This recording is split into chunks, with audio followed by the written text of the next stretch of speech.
কোনো জায়গায় পানি ওঠে না। এই খালের পানি নিয়েই কাজ করি, আর কলে খাওয়ার পানি, কলে পানি দিয়ে খেয়েছি, তারপরে একটু একটু করে ওঠে, সেইটাই নিয়ে যায় খাই, জগ টক ভরে নিয়ে যায়। আবার অনেক সময়ও পানি ওঠেই না, কলে পানি দিলেও পানি ওঠে না, ফসফসা নামিয়ে যায়। এখন কি খালের পানি খাবেন? না, এখন এই খালের পানিতে রান্না টান্না করি, এর মধ্যে এটাও খাওয়া লাগে, বিপদে পড়ি। কখন না নিরুপায়, আমার করার কিছু নাই, এই জন্য এখন এই 16 থাক নিচে গিয়া পানি আমি ওখান থেকে উজু করিয়ে আসছি। আবার এখন এই মসজিদে যাইতে ওখানে কলে কোনো পানি নেই, এই কল বহুদিন পর্যন্ত কোনো পানি ওঠে না ভিতরে। কল পাশে আর একটা আছে স্কুলের, সে কলের ভিতরেও পানি আসে না।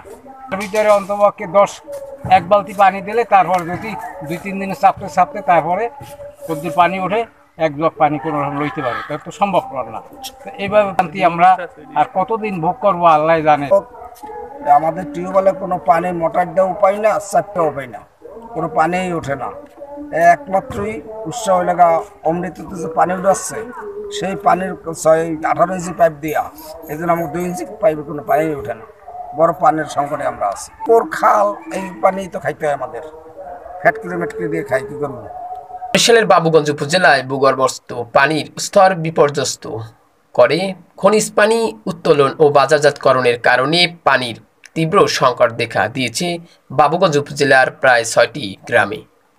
অমৃত গ্রুপের বিগত 2 বছর ধরে পানি উত্তোলনের করায় পানির স্তর বিপজ্জনকভাবে নিচে নেমে গেলে বর্তমানে গভীর নলকূপ কিংবা সাবমার্সিবল পাম্পেও পানি উত্তোলন করে পানি পাওয়া যাচ্ছে না। এমনকি অত্র এলাকায় মসজিদ, মাদ্রাসা সহ বিভিন্ন শিক্ষা প্রতিষ্ঠানেও দেখা দিয়েছে বিশুদ্ধ পানির চরম সংকট। এলাকাবাসীর তথ্যচিত্র নিয়ে বিস্তারিত। দেখুন, আমাদের টিউবওয়েলগুলোতে পানি নেই। পানি আমাদের যারা মা বোন আছে তারা পানি সারাদিন চাপতে চাপতে 1 কলস পানি পায় না। এটা অত্যন্ত লজ্জা এবং দুঃখজনক। আমরা এই বিষয়টা নিয়ে জেলা প্রশাসকের কাছে অভিযোগ দেওয়ার পরে জেলা প্রশাসক মহোদয়ের অফিস থেকে এখন পর্যন্ত আমাদের সাথে কোনো যোগাযোগ করা হয়নি। পানির বোতলটা অনেক সুন্দর, কিন্তু আদৌ পানির বোতল সুন্দর, কিন্তু ভিতরে কি রকমের আছে সেটা তো আমরা বলতে পারতেছি না। কিন্তু আমরা জনগণ একটা ইসরায়েলি পণ্য, হ্যাঁ, এটা একটা ইসরায়েলি পণ্য। যে প্রায় 6টা ইউনিয়নে মানুষের যে ভোগান্তি, সেই ভোগান্তি কিন্তু মূল কারণ হয়েছে এই অমৃতলালের এই পানি। অনুরোধ জানাচ্ছি যে এই বিষয়টা যিনি খুব জরুরিভাবে তদন্ত করে আমাদের একটি এই যে পানি শূন্যতার যে ব্যবস্থাটা খুব দ্রুত একটা ফয়সালা করে দিতে পারে, যেন আমরা বিশুদ্ধ পানি ব্যবহার করতে পারি।